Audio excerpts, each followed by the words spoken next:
Sige, magluluto tayo ngayon ng simpleng ulam. Magigisa ako ng sardinas na may itlog. Ayan, isa na natin. Lagyan ng bawang.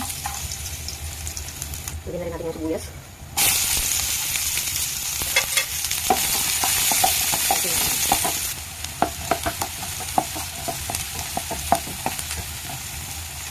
Lagyan na natin yung sardinas.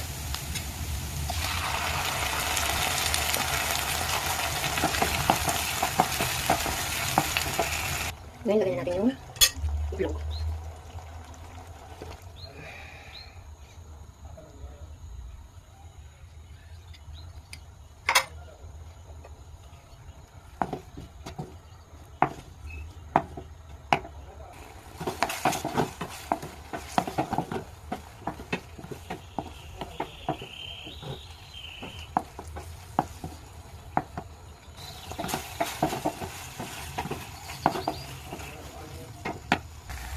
Luto ng ating itlog, may sardinas.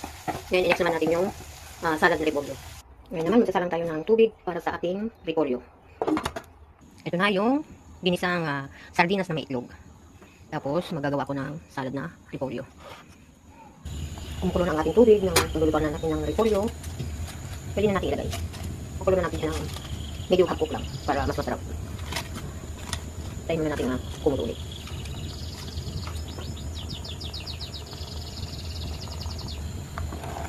Luto na ang ating repolyo, mga kakiging, hahanguin na natin.